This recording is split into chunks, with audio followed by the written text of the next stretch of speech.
Hi children, hope you are carrying on well, and you are giving the most uh, possible effort that you can for the time being.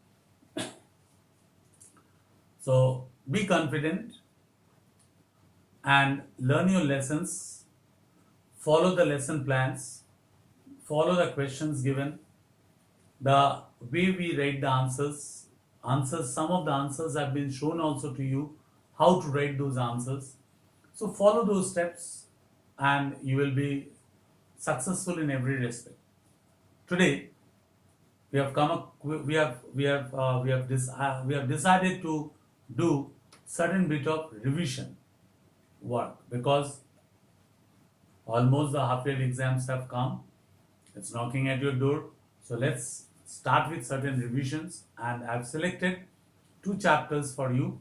One is chapter 3 and the 4. Chapter 3 is about economy and economic entities. First of all, we must see what is economy. It's a very important question of 2 marks, maybe. Very important question. What is economy? Economy is an institution. It's an institution in which, or organization through which people make their living by earning income for the purpose of satisfying their wants.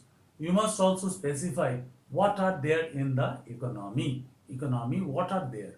Factories, schools, colleges, offices, all these are there in the economy. So you must specify those also. And then uh, in the economy, there are certain elements which can be identified. Without those elements, economy will be meaningless. Those are called the entities of the economy. Economic entities. What are those? They are government, or rather, first thing we must say it's consumers, household, firms, and then the government. Consumers, who are consumers?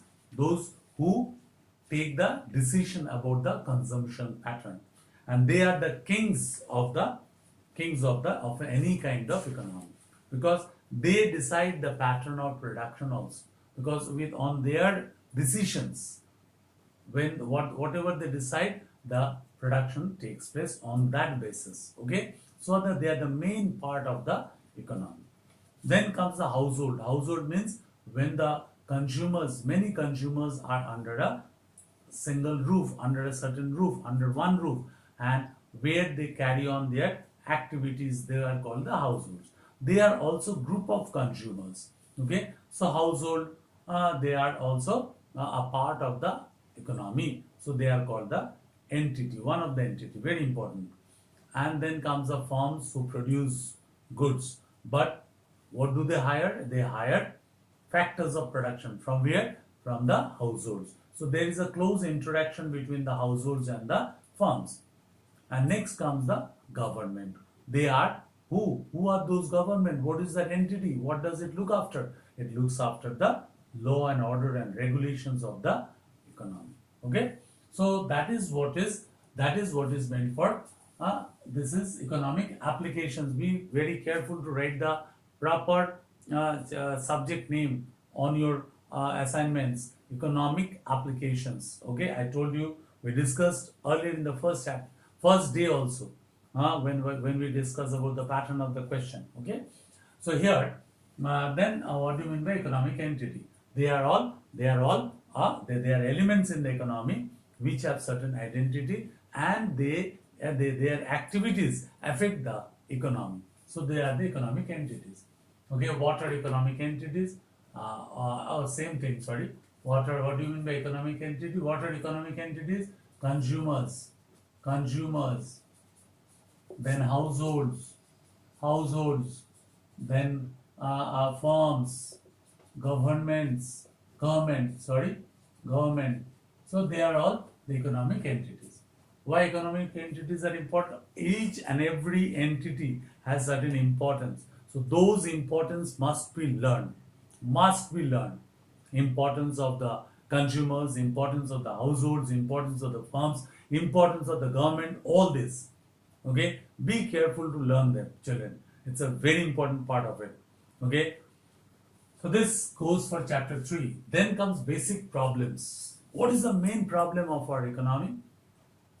There is a scarcity of resources. Resources are very scarce in our economy, in every economy, and we have to be very careful to utilize them. So optimum utilization of resources are there, and they must be allocated properly. Allocation, that is a great problem. Allocation, where in which category of production we should allocate the most amount of resources. So here, what are the basic problems? What to produce, how to produce, for whom to produce. What to produce can be divided into two parts. One is what to produce and how much to produce. What kind of, in India, what to produce? The production should be on the basis of the demand of the masses, because most of them are poor. Okay, what to produce. But in case of America, the developed countries, what to produce? Whatever the people want, who can pay for it, they will be the producers. Private institutions will produce that amount of those goods which are in the most demand. Okay. Next is how much to produce. So if the demand is high, they will produce more. If the demand is less, they will produce less. Then how to produce, whether to use a capital intensive technique or labor intensive technique. Okay. For whom to produce, that is problem of distribution. To whom to give, those people who have income will be given to them or will be given to the others. So this is the basic problems. Okay, the third chapter, or rather the fourth chapter, says the basic problems of an economy. What are the possible question? What do you mean by basic problem? What do you mean by a basic problem of an economy, or central problem? What are the central problems or basic problems? Describe each of them. Might be, what do you mean by how to produce, or explain how to produce, one of the basic problems. This is the way the questions will come. Okay, so don't be very nervous, panic. Do your lessons according to the lesson plans and listen to the videos. How will you proceed? Thank you, children. Bye bye.